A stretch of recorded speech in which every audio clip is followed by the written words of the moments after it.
And I'm recording to the cloud. Are we ready to go, Catherine? We are ready to Great. go. Well, we've started the recordings, so we're just officially going to welcome everyone to our third and last session of Reclaiming Our Students. Thank you, Martine.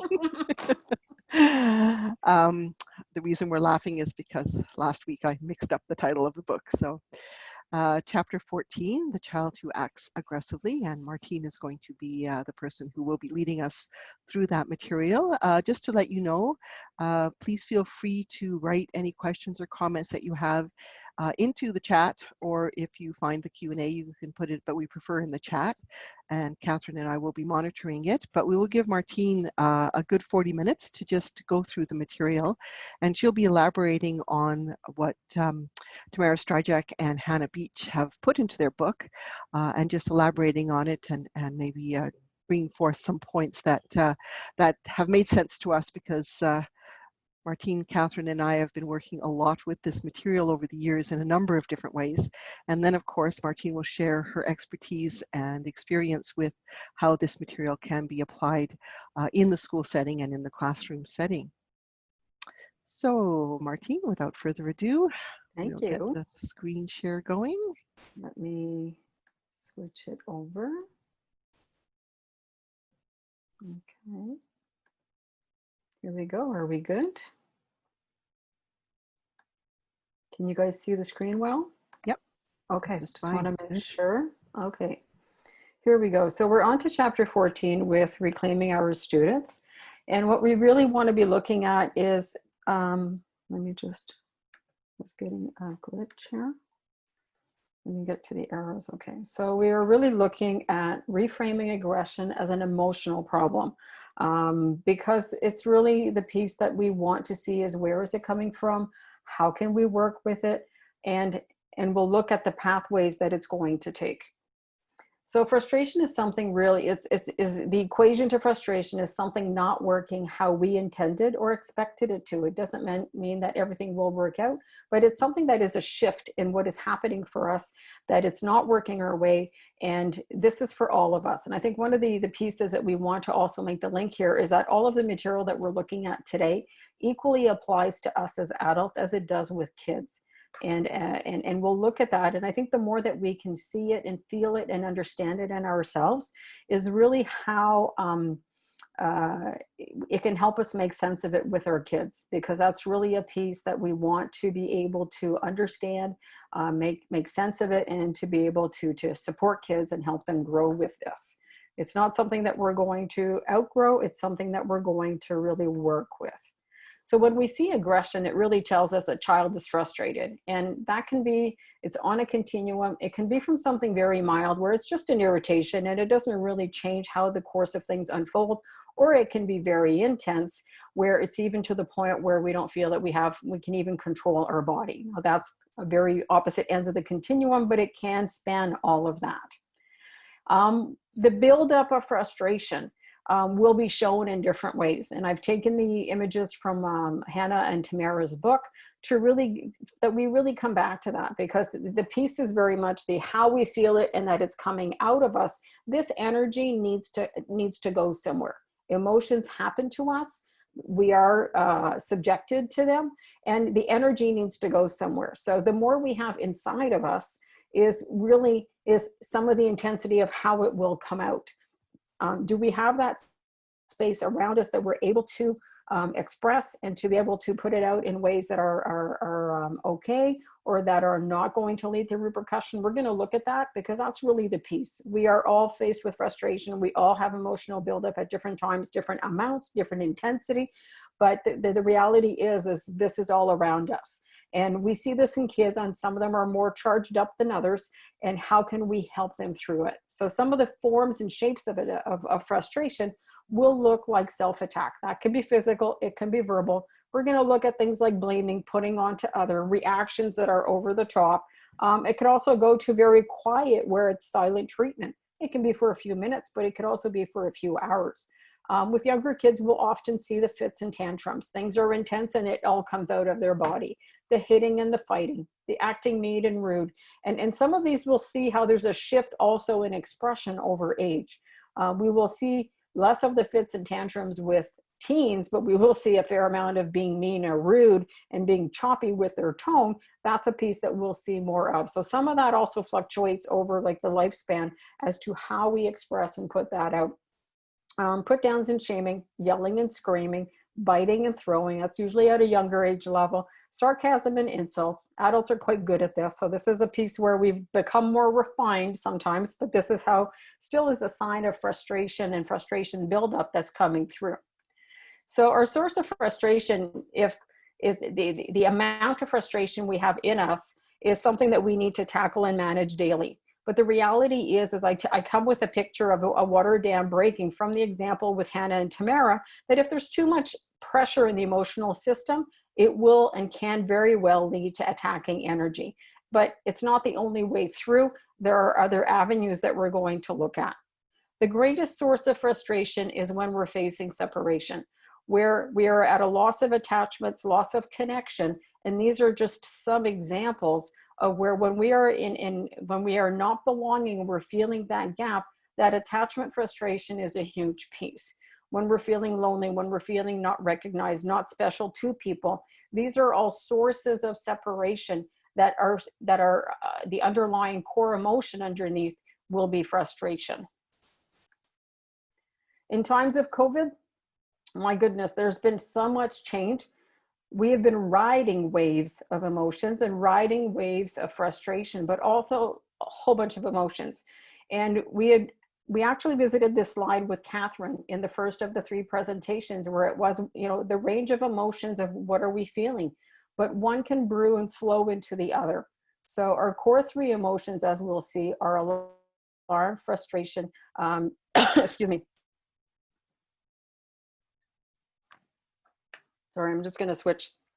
So alarm, frustration, worry, excitement, disappointment, and sadness is a whole range of what we're going to, we're going to feel. So it is key for us to be aware that these are coming and that students will be feeling these, and so are we. And and how we work with it is really a core piece. Some children, are feeling more frustration. If we have children of separation and divorce, children that are from foster children, or they're removed from their families, these were also facing more separation, equal more frustration. Kids that are apart from their caregivers for different periods of time. If anybody is, if a parent, a primary caregiver is hospitalized or away at work, if there's travel, if we have parents that happen to be in prison, parents that are on peacekeeping missions, other life events, the COVID would be a good piece where people have had to be away from their kids in order for them to be safe, but also to keep their kids safe because they were working on the front line in the red zones. So there's a part there where all of this separation has fueled frustration, and we really need to be looking at what are different venues that we can have to help get some release and some energy out, because not all of the frustration needs to lead to attack, and it won't in everybody, but we all have the potential for that if we're not working through getting some of that intensity out. So just to come back on our 3 primal emotions when we're facing separation are pursuit, frustration, and alarm. And this really identifies to when we're facing separation, these 3 prime emotions get triggered, but it will be one at a time, and one can displace the other. The one that is most intense will displace the other, but within the span of the day, the hours unfolding, we will see the others come up. Catherine spoke to the alarm when we met during our first session, and today we're really focusing in on the separation, on frustration. So what we see is that really our tip of the iceberg. What are we feeling? What's not working? And the emotion that's underneath is the frustration. And with the frustration is we have that build of adrenaline, the cortisol is increased, the heart rate goes up, the blood pressure goes up. And what we also have is that when there is too much, or like we have that the intensity is there and it's too much and the brain is protecting from what is too much, then we won't have the same response. There will be more emotion felt underneath, but there will be less feeling of what is going on. And the behaviors that we will see can be things like moodiness, being tired, being irritable, that there are outbursts, and there is rudeness. So there's that range of although the emotion may be coming through, is that there isn't that feeling and being conscious of all of that. It's kind of like it's inside brewing, it's underneath the surface, but it isn't coming through where in a way that we can manage and channel the energy. It's like having that pressure cooker, and the moodiness and the irritability is coming out, and the rudeness, but it's coming out almost like as pressure valves that are like, it's coming out, the intensity is there. But the person isn't necessarily feeling all of that. It's just the intensity that is coming through. So aggression, we've said, is an emotional problem. And what we're looking at is that aggression is natural. It's an outcome of frustration, basically, that is evoked because of the thwarted togetherness, the separation.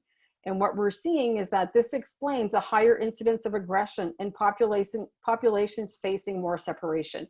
It's also why there is most aggression in the context of attachment.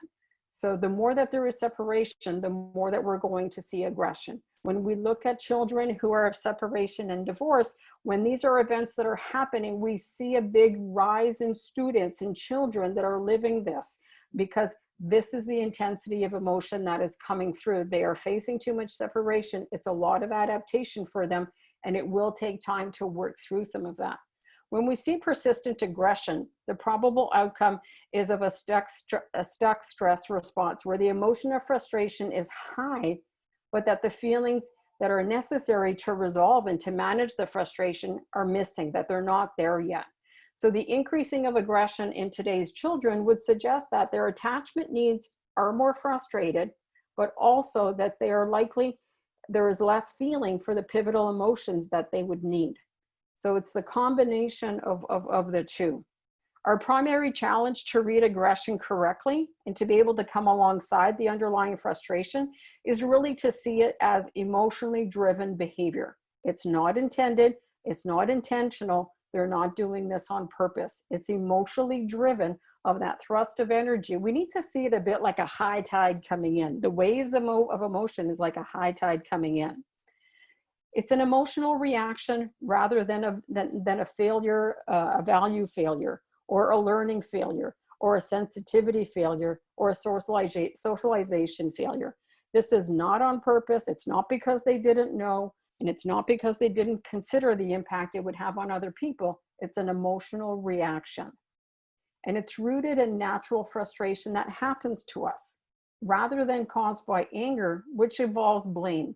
When we're thinking of blame, it's a secondary emotion, which there's cause and effect that has been put to it, but there's a cognitive piece that kicks in there. So we've then stepped away from that root emotion of the frustration of something not working and how we're moved.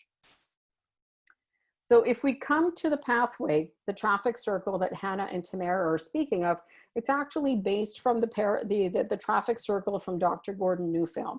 He introduced this to us several years ago and has just reworked the whole course to really bring more pieces that we've brought into today's presentation, so that we can really see how can we work all of this frustrated energy so that it doesn't go to attack, but that there are different venues, and we're even creating another pathway today, which is really exciting, because these are pieces that for us who have been working with kids and challenging kids, especially around behavior and a lot of aggression, some of these things intuitively we had a sense, but we now have a different venue that really makes it clear that there is so much that we can do to help kids to reduce the intensity of aggression and frustration and aggression, but also that we can help prevent intense attack, or the amount of attack, or the frequency of attack.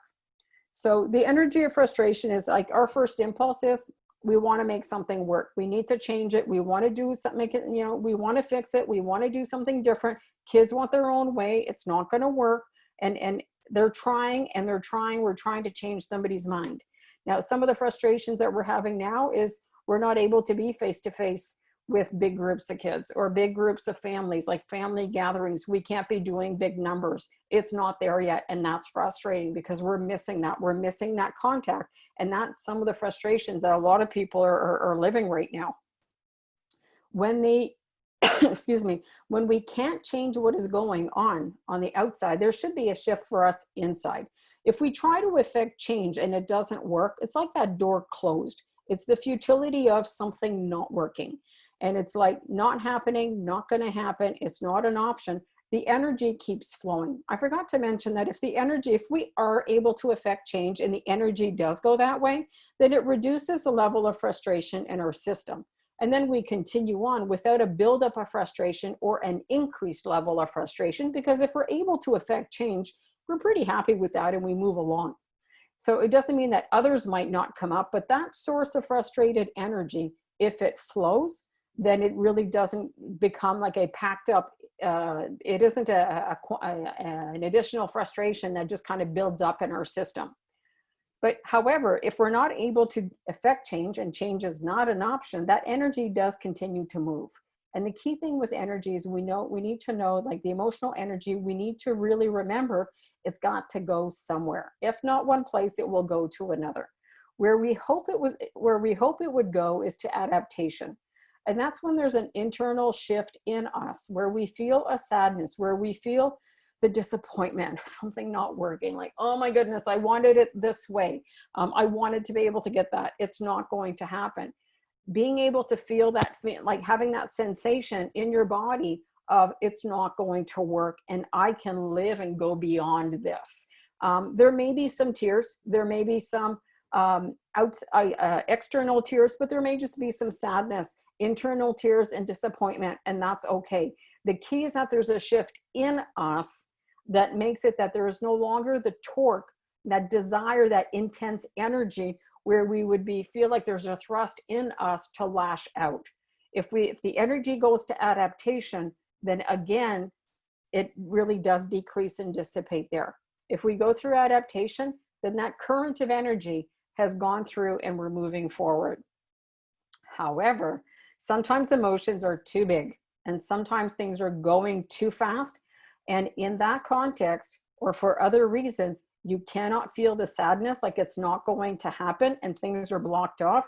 Then we say that there's a wall of defense because there's no opportunity for sadness. And needless to say, when we look at the arrows, we know that if it's blocked off at adaptation, it most certainly means that that energy is continuing somewhere.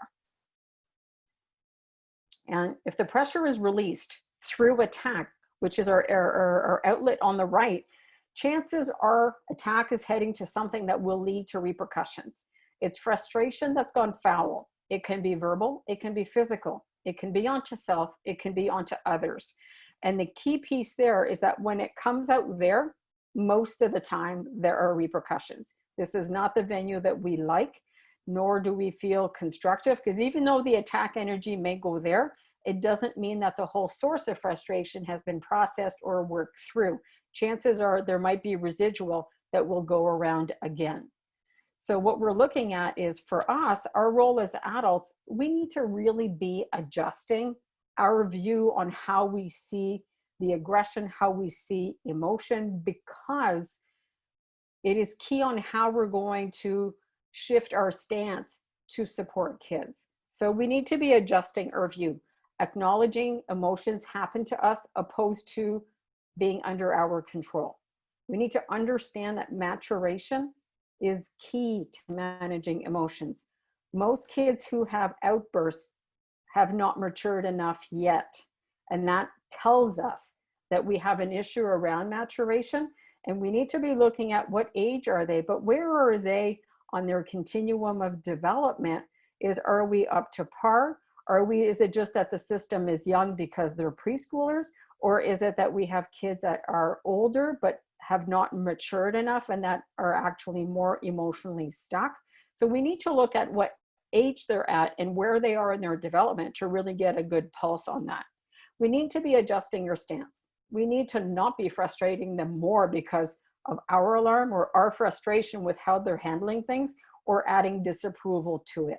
We need to normalize the experience of frustration and its energy to move us. It's normal that when we are frustrated, we get a little louder, that we get a little curt, and that will change. It doesn't mean we like it, but we can normalize it so that we're not giving the kids a message that there's something wrong with them by their behavior and what is coming out of them.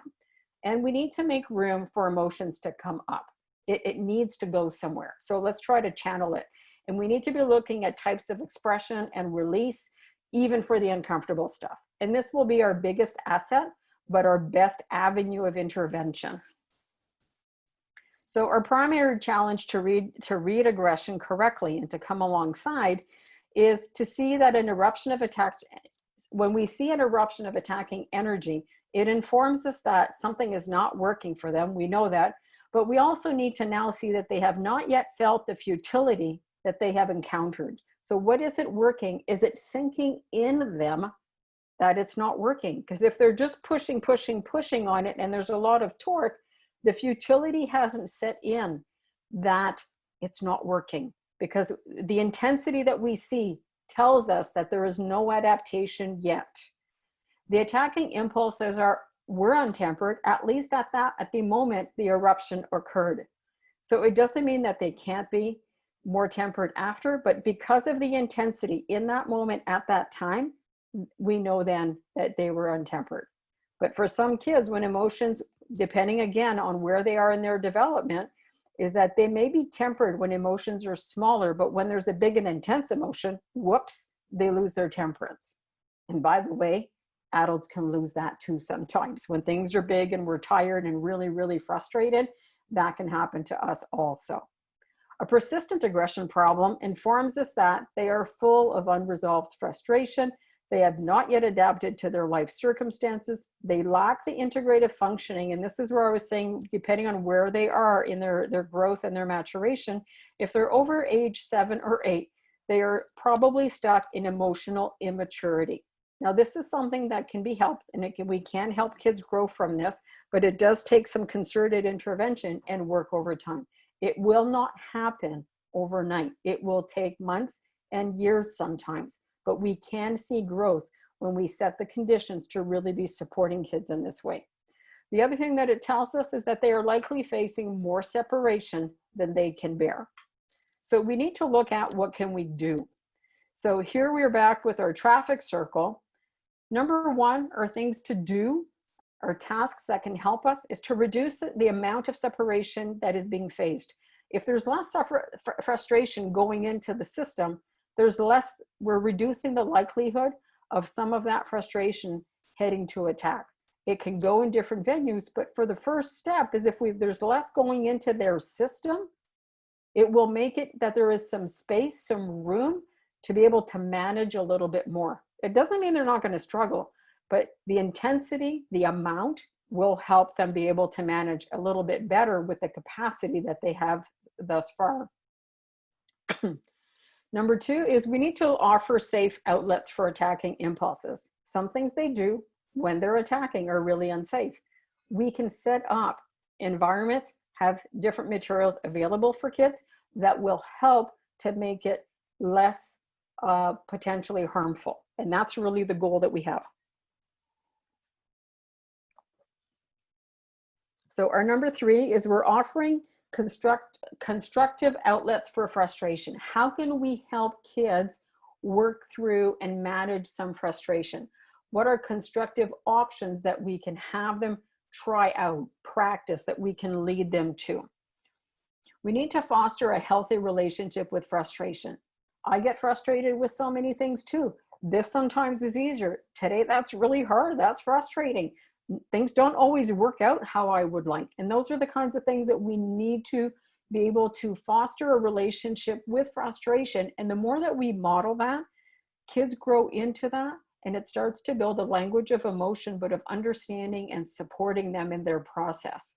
And we need to make it safe to feel that whatever they're feeling, it's okay. We are not passing judgment on any of the emotions. We need to feel them all to be able to learn to grow and to be able to come to mix them and become tempered. We cannot, working with emotions is like cooking. You can't bake everything you want with 2 ingredients. We can't live a tempered life with only 2 emotions. We need to have them all so that we can mix them at different times depending on the circumstances, but we can only come to that with a good foundation and work through. So we also want to help them to feel the futility encountered. We need to make it that it's okay that things don't always work out, and that we see that they're disappointed and it's not working out, and that's okay. And that we can continue the day. We can have upsets, but we can continue the day. This is helping kids not get stuck in what's not working and then just revving their engine and going to attack. That it's okay to feel upset, and then we can switch to doing other things. Because some kids feel if they have an upset early in the morning, that the whole day is going down the tubes. It doesn't need to. But a lot of adult support is required to help kids feel that that really can be okay and that can unfold, and that one does not equal the other like dramatically. we need to help find the tempering elements, that they may be very, very upset with a friend, but know if they say lots of hurtful things that that won't help. So that we need to be able to help put some of the brakes. We can coach some of that with them, because we know that when they're not so intensely upset, that they wouldn't be speaking in that intensity or that, you know, that kind of language. So there's a part where we can help with some of that. Sometimes we can preempt, but also we can have interventions of when things are less frustrating, not when they're intense, that we can do some of those interventions to support kids. So when emotions are big and there's little access to sadness and disappointment, we as adults need to expect that there will be overflow. The slide before was showing us ideally how things unfold, how we would like them to, but in the meantime, till things get tempered or things become less intense and then we're able to help the child grow, we need to come alongside to help them. We need to normalize that big emotions, they're hard to handle. And one of the things I've often said to kids, like, you know what, there was so much frustration and you have just a tiny body. No wonder it overflowed. There was too much in there. So let's get some of it out so we can help. But that analogy of there was more in you than your body could contain makes sense to them to work at getting some of it out, and that we can do that in a lot of playful ways. So we need to pave the way to finding some release without damaging relationships. The kids are not intentionally damaging relationships. It is happening, but it's because of the overflow and also how we're interpreting their behaviors and their waves of emotions. So we need to expect that when the tide gets high, people do get splashed. So not everything goes well, and we need to help that. We need to help prevent that. Now, there are 5 steps for emotional maturation, and this is a whole course that Dr. Neufeld offers that we are looking probably at offering in the fall online for those that are interested. But we are often expecting kids to be tempered, to be able to mix their emotions and not overreact. And that's actually on our 4th level on the green step where mixing is. And it's all fine and nice for us to be expecting that, but it's a process that needs to be grown. And we must start at the beginning. We need to start with expressing. Are kids able to express how they're feeling? Are they able to name what they're feeling? Are they able to experience the sensations of feeling those different emotions? And then when they have all of those beautiful ingredients of emotions, will they be able to mix when the timing is right, but also when the intensity isn't so big? And only after that will they have the capacity to reflect on what happened, what worked well, but what didn't go well. And that's a huge step, because reflecting on what didn't go well is it stirs up emotions again, but it's also, there's a lot of vulnerability with that. And some kids can't go there. Some of them haven't developed for that capacity, but for some of them, the vulnerability is way too high and the defenses kick in and their brain goes, I'm out of here. I'm not talking about this. But we need to be careful of what we're expecting of kids at different age levels, not just chronological age, I'm going to say maturation age, because some kids are older chronologically than where they are emotional maturation. And that's a really important distinction for us to make. The preschoolers, we know they're big emotions and they're intense and they only do one thing at a time emotionally. But as kids get a little bit older, and especially when they're heading into high school, they may have a chronological age of 12, but it doesn't mean that they've reached emotional maturity and that they have temperance yet, which some of that should be starting around 6, 7, 8. So if we have a high school student that is really untempered, they may chronologically be sitting in the right class for their academics, but it doesn't mean that emotionally that we have it at the same level. And the potential for growth is there, don't get me wrong. But the key is that it doesn't automatically grow. It needs certain conditions to grow. And this is some of the work that we're going to be looking at in the intervention segments here. So some of the intervention pieces that we have done in our schools have been around setting up walls of emotions in different places. And the big goal here is to be recognizing and naming emotions. First thing I want you to notice is that we are using photos and not pictograms and not emoticons. The reason being is that we want kids to be looking at faces so that they can then more easily come to recognize that in people, in the friends around them, and those that they're with. The other thing is we have mixed up all the emotions. They are not categorized as good, bad, or soft, or hard, or big, or smaller. They are all mixed, and that's purposely done. The other thing is it's not which emotion are you feeling, it's which emotions with an S, because the key is we don't feel just one emotion a day or at any moment in a day. So the key is we really want to introduce kids to different emotions, sometimes many of them. Sometimes it's certain ones when we got up and then there was an event and it switched and it switched. And by the time we hit 9 o'clock, we may have gone through 7 different emotions. And to be able to normalize that and to talk about that with kids is huge. And that we're not defining ourselves by the emotions either. So this is where we've set this up in some of our schools, and specifically in emotions room. It's been a really interesting experience to see kids gravitate to it. And if they're readers, they're able to read the tags where we've named the emotions, but otherwise they're supported by the adults to be able to touch base with that.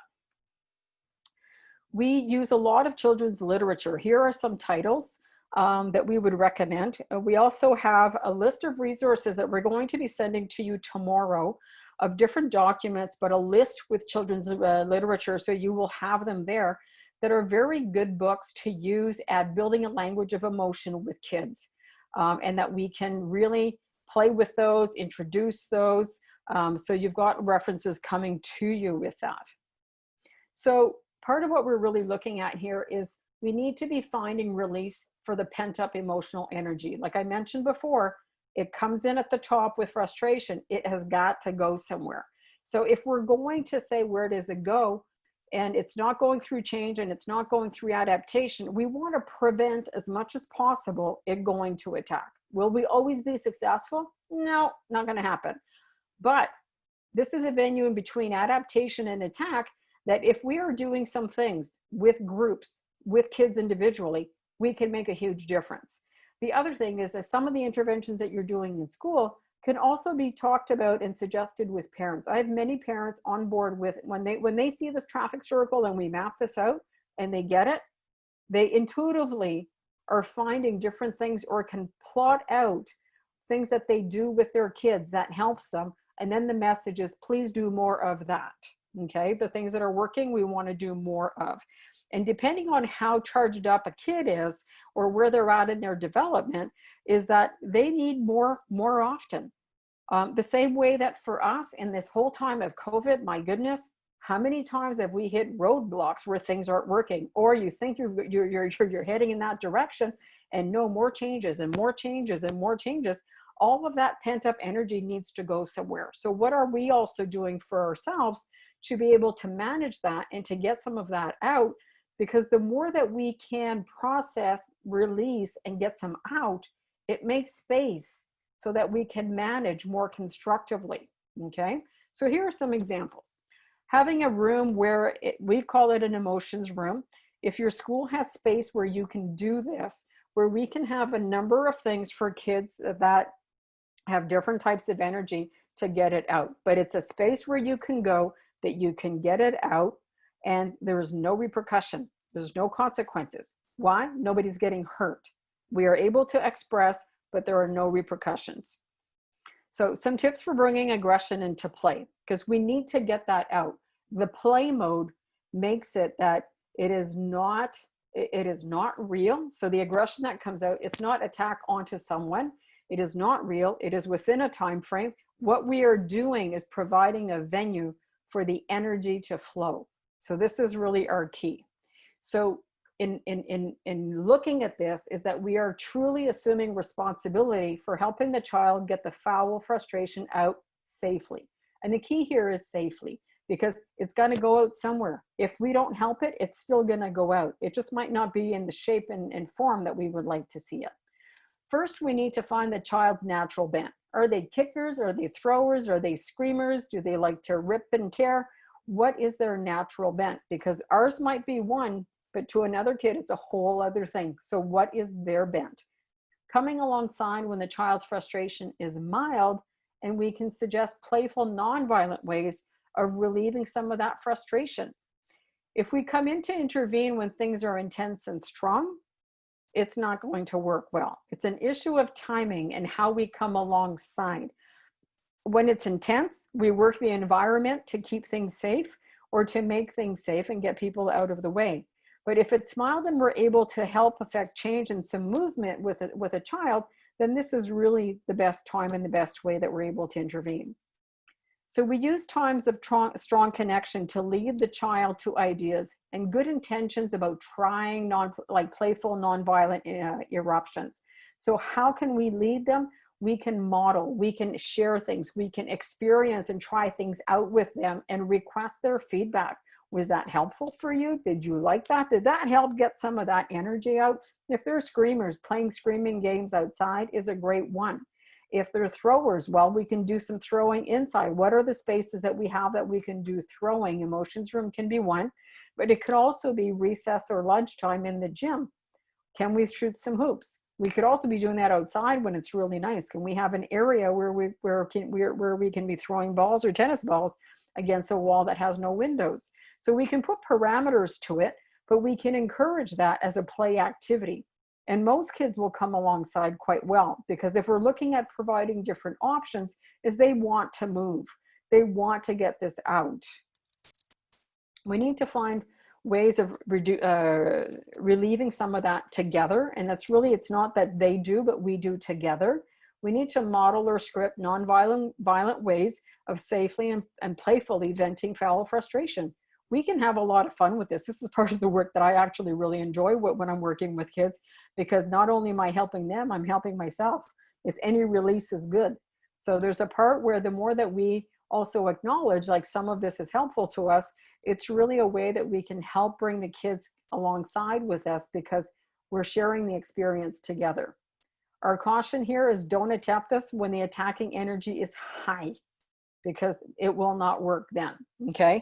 So we need to do this when things are mild and that we come alongside, but not when things are intense. Like I mentioned, when things are intense, we're working at keeping the environment safe and removing others. But when things are intense, we need to intervene differently. So setting the stage for group release activities. And this is really providing a venue for emotional expression as a preventive measure. And we're saying, like, right now, particularly in COVID times, but it could be in other times of stress. So we're using it particularly because of COVID, but at the same time, all of these activities are beneficial, even not in a time of COVID. So it's not only during this time, it could really be at any time, but we're saying right now, in the time of COVID, there have been great buildups of energy and frustration that people need to release. So here are some ways that we can do that. So we're looking to have adults involved, working with kids, playing with kids. We want to be collecting them, getting their eyes, their smile, their nod before we start, so that they are engaged with us. We want to name the cues of what will be the beginning and the end of an activity.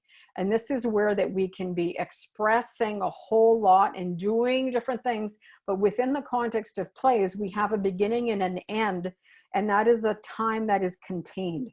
So the what we're doing and what we're doing as release is contained and not something that would be done at any time. I'm thinking of if we're going around playing sword fighting with pool noodles and we're in a context of play, then that is contained. I wouldn't have kids going around a classroom smacking pool noodles to everybody's head, because that would not be as a release activity. That would be a whole different piece, okay?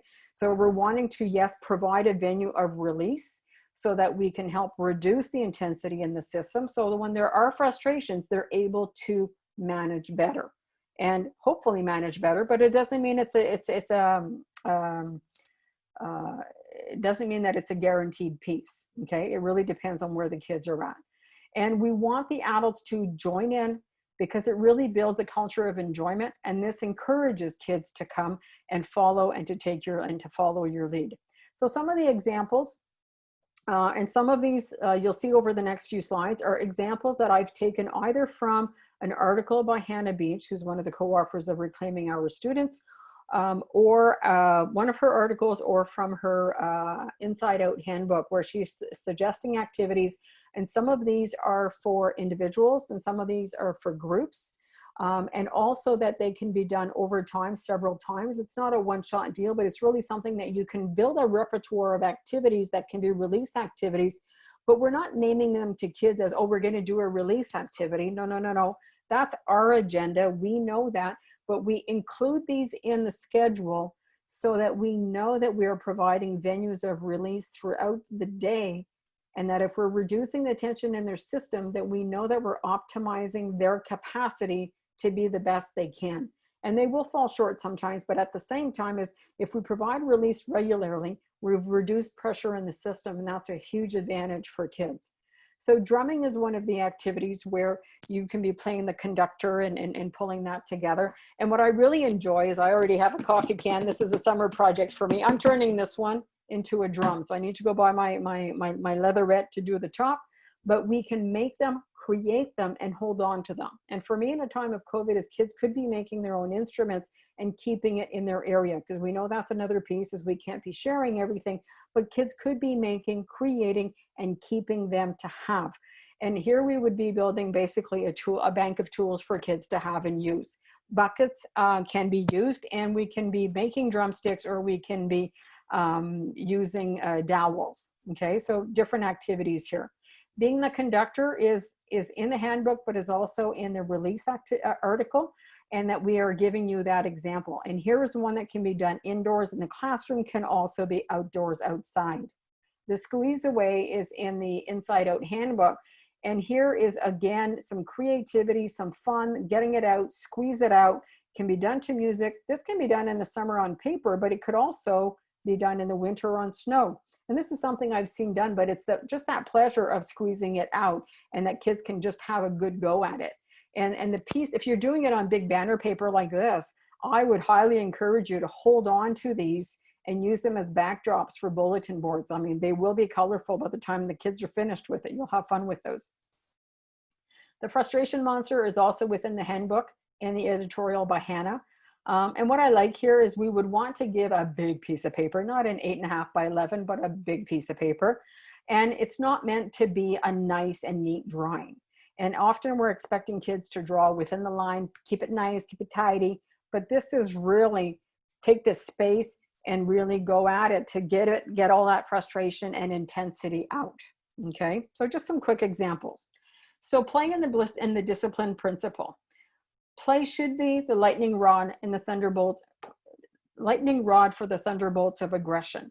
By this we mean that if we are doing things like play fighting, mock aggression, war games, attack games, that we are getting all of this energy out in play, then there is less when it is reality. Okay, play, if it's given the opportunity, should naturally and automatically attract any stuck or residual attacking energy. It needs to go somewhere. If we give it a venue and we put parameters and keep it safe, then it really does have a piece of reducing that intensity, and then it reduces the rest of the energy in their system.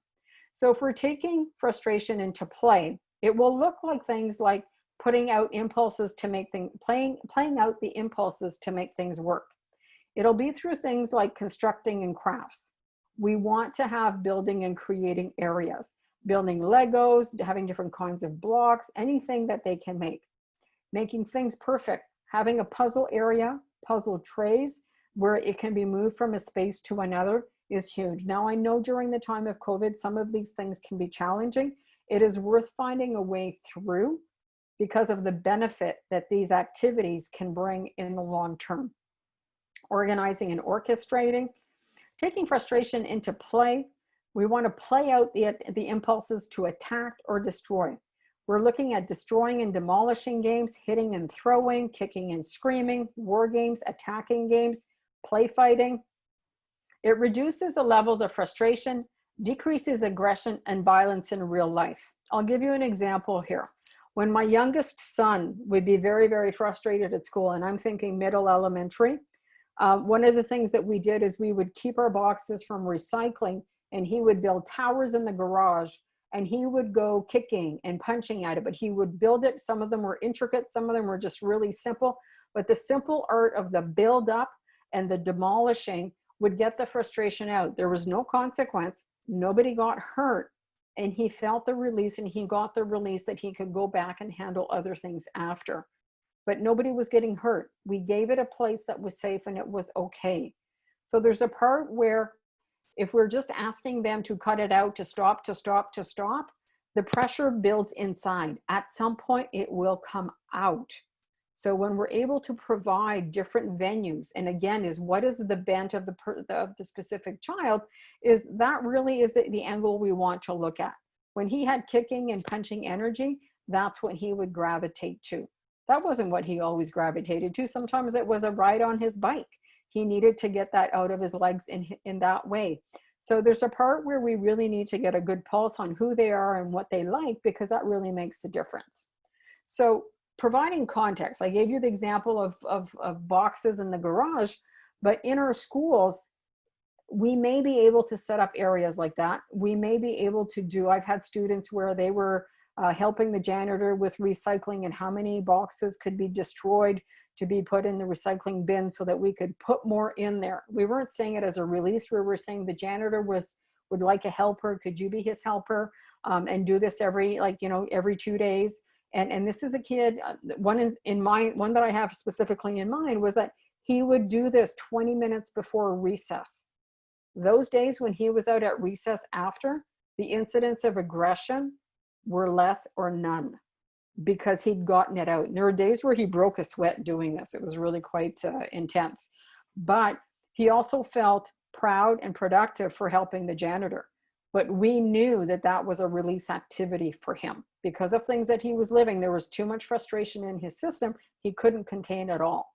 Staying in class was an issue, but that block of time gave him, we could stretch him so that he could then get the release. He was doing better in class and could hold on to his effort because he knew he had his job after with the janitor. But those were pieces where we integrated into his schedule, and it made a huge difference with him. So another angle, and Catherine had mentioned in her presentation, the nurturing support centers. And sometimes having different areas where kids can go to and cocoon make a huge difference. We're just being able to contain, or after a release to be able to come down, provide another opportunity. So our nurturing support centers are different venues with tools that are available, but different spaces. Because again, too many people in your space and in your face is not always good. So having different areas that you can cocoon to can be really helpful, okay? The other pieces that we're going to send out as links and for references with you is that we have, through the Nurturing Support Centers this year, created a building and creating area book. And there are different categories in there of different activities where you go from building mazes to community projects to different kinds of fine motor activities to playing with textures and yarns. There's a whole range of things. We even go into recommending some store-bought games specifically, some certain ones, because we feel that those really prime the building and creating. And that really is a good way to help channel energy with kids where they're doing problem solving and they're working their way through some of the emotions. It is a step removed, but it's also, it gives them a chance to try things out, to experience that sometimes things are working, some things are not. And the key is it doesn't always need to work out. Or if you make something and it's not how you thought, you can just take it apart and do it again. So it's a practice for real life. So there's a part there, there's a resource that we're making accessible for you guys. We know that for people that have worked with it within the nurturing support centers, they're really appreciating it as a resource. So we're opening it up to all of you guys with the book study.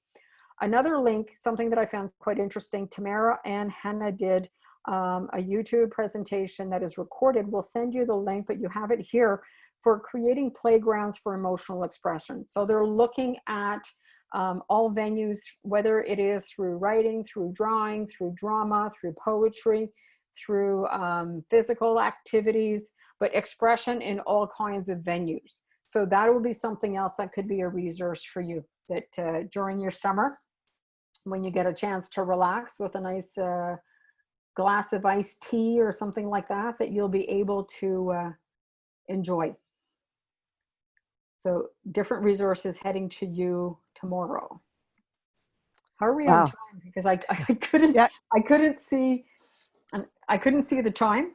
Oh, well, perfect, And Martine. Absolutely and I perfect. 10 forgot to bring minutes. in a clock. So it was like, Oh, no. And I was so thinking I I'm should have like asked you. going and I'm like, am I too fast? Am I too slow? And I'm just like, well, it is what it is right now. So we're putting it in. We have 10 minutes, perfect timing. Absolutely. There are a couple of questions, and I know that you also, a couple of people sent you questions. Mm-hmm. I don't know if you want to start with those. Do you have them? Do Sure. you? Sure. And Catherine and Eva, feel ready to chime in. I'm like, Sure. really not a problem. So one of the questions was, what is the difference between playing out the impulse to attack and destroy and rehearsing aggression? Would that strengthen the neural pathways for aggression? Would this not tend to make children more aggressive? How is this different from watching aggression on TV?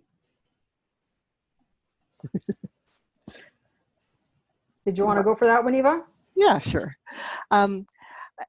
Again, I mean, that's a complex question. And one part I know that sometimes concerns people is, well, oh my goodness, if we let a child, for example, Martine's darling son, and you guys all got to know him, he's the biggest teddy bear, he's the sweetest, gentlest boy in the world. So would she, by encouraging him to go into the garage and build something and then stomp on it, would she be encouraging him to become aggressive? But when we understand that the desire to attack, the impulse to attack is coming from this emotion, things that he couldn't change, we need to give it a place to come out. And so what Martine was doing as a parent was giving it a place to come out where it wouldn't hurt anyone. And then, but that's not the end all and be all. In the olden days, we used to say to a child, well, go punch the punching bag. But the punching bag the point isn't to destroy the cardboard. The point is that the emotions can come down a bit. He's gotten it out, and now he's ready to either feel his sadness about how he hates his day at school and how he can't stand going to school and have a good cry about the fact that he has to go, or to talk about how proud he was that he was really upset, but he didn't say anything. He saved it till he got home, which is the tempering element. And so we use that as kind of like the psst, the steam valve release. Yep. So that we then can do the further work of emotional development. We as adults all try and find a place that we can vent. We have to let our children vent. We're not, if I get upset and I tell my husband, I really just need to vent right now, I certainly would not want him to tell me to calm down and to use my nice voice and to be sweet about it. He wouldn't be around very long, but your man is still around, so he obviously got it right. But on the other hand, I shouldn't be hitting him or, doing, no, it's really a place to let it out, and then we work with it some more to bring it to a place where it's manageable. And Eva, how those incidents often unfolded when he was younger, it would be the kicking and the punching or throwing and destroying and ripping. And then it would just be like, and then we would get to, but it was so hard today. Then we got to the tears. And when he was older, I would say end of elementary would be, you don't know how easy it could have been to punch him in the face, and it was like I kept it in. Yes. And I would say, thank you for walking out and keeping your hands to yourself, because you didn't land a consequence at school. But I knew that the last thing I needed to, like, I could not make a request of him at home because he was holding it at the seams. And there would be, what would help best? Like, do you need to, like, and I would say, do you need a trip in the garage? Because sometimes he would just go on his own. Do you need a trip in the garage? That was his way of going on his own. Or are you going to shoot some hoops? Or are you going to go like for a bike ride? And it was more like a intense spin, Yeah. But there's actually a good question, kind of a follow-up to that, Martine, because someone was asking, do you have any suggestions with release for next fall when it might not be possible to use a resource room or like an emotions room to exteriorize and express frustration?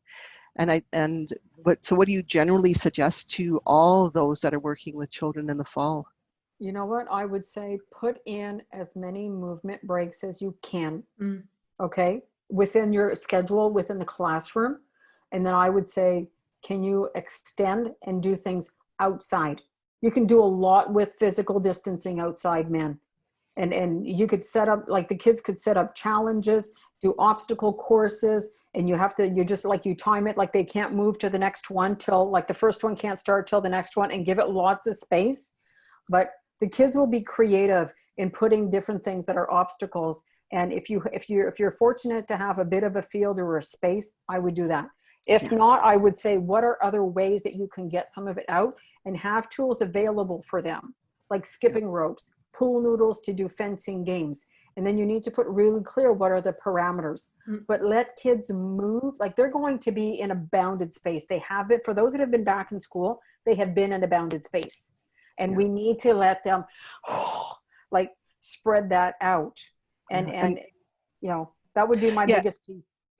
And I know there are, I think it's called Go Noodle. I know that there are some programs that can be accessed on the smart board, just 10-minute quick Oh bursts yeah. of activity, brain breaks, any of those kinds Yeah. of things. Yeah. Yeah. Yeah. I would do things like drumming in my class regularly. I would set that up as we have like a morning chant and a rhythm, and there's something else later on, and there's another something later on. Have those as rituals in your day. If you come back from recess and you do a drumming, what a great way to get some of that out and give it lots of intensity. It's almost like having a workout, but they need to get it out. Otherwise, they won't be able to contain their bodies. Yeah. And yeah. Yeah. Yeah. So somebody was asking for ideas for adolescents. I don't know, Catherine, if you've had some thoughts on that, or. I mean, the letting it out, whether it's for children or adolescents or adults, are pretty much the same. Anything that's physical. I mean, it could be through a sport too. I mean, even if we're thinking about social distancing, I noticed at one of the elementary schools, but I'm sure it could be done at high school too. They set up, it's kind of like a foosball, but it's not with a table. It's in real. And so they put separation so people would not be like close together. And then using the ball and playing, there's pictures online. I could probably share them with people, but Yeah. there's way, as long as you can have the physical part. Yeah, one of the things someone was suggesting as well is a book where you can just download. And again, you'd have to, Sure. I guess, everybody has their SH blank journal, right? And Yeah. we're saying 2 minutes, you guys just write everything that's bugging you right now into Yeah. the journal. And Yeah. swear words can go there and whatever, but they're not coming out of your mouth. They're going onto a piece of It's paper true. and not being read by anybody. It's true that you could think of high level activities, high level energy, and then low level energy. And the low level would be anything that's like photography and writing down and poetry and all. So that too could be part of it for sure And for high I school. think the key is, I would encourage you to set up for both young kids and teens, is some low level, some high level, and to have those available and accessible, because that's really the key piece, that it's just a part of our day that we use this. And anything that they can go into creation, whether it is through crafts or through sketching, through drawing. I'm an avid knitter. I mean, my big thing, like over the past months, has been, it's like one challenge and another. And it was funny because I started something on the weekend, and my son goes, on a scale of 1 to 10, how challenging is this one? I said, oh, look at 8.5, but at the same time, there's a satisfaction of trying this out and learning and going and doing, but it doesn't, the actual medium isn't the issue, but that you have different places where the energy can go. And I think our biggest key is helping find those different, putting out what can be possibilities, because some kids don't have a lot of ideas for different reasons. But the key is, we as adults, how can we expose them and try different things? Yeah. In the handbook, for those who have purchased the book, is that there are different activities that are geared for teens. So just to let you know, there is a section there. Okay. So And if you it's buy the book, you get access to the handbook. Yeah. exactly. And in the activities, how it works, some of them are, individual and groups, and some of them are also younger kids, and then adaptations for older, and some of them are just more older and teens, like late out, like 10 and up. So Good. Yeah. Well, we're just about at the end of our time. So just one little quick question about video games. Mhm. And for the most part, there's some, just the question was whether video games increase frustration. Yes, they can. And the thing is that what we want, I think the most helpful thing to children is when they have adults interacting with them to help them with their emotional growth and development. And a video game just can't do that. Sometimes, though, it does allow some expression, but it doesn't allow the next steps, which is the helping to build the child and work with children. Many, many more things that we could have answered. Hopefully you will go back to the book and find also some of the things that Tamara and Hannah have written now maybe make a little bit more sense. You've got some context to put them into. Just to let you know that we will be continuing our series of online offerings through the Center of Excellence next fall, starting off with professional development days in August. So keep posted, keep your eyes open for those. For any of the courses that we'll be offering, we're probably going to offer shorter things in the fall. But we thank you all very, very much for showing up today, for coming, for supporting us in this, for letting us know, many of you have, that you appreciated this particular offering, these 3 chapters. We will do this again next year for your colleagues who might have missed it.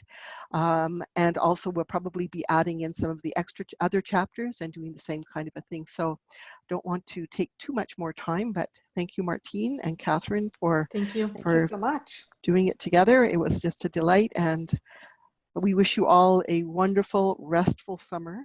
Yes, And we time look to forward to recharge, rest and recharge, and find your release activities. yes.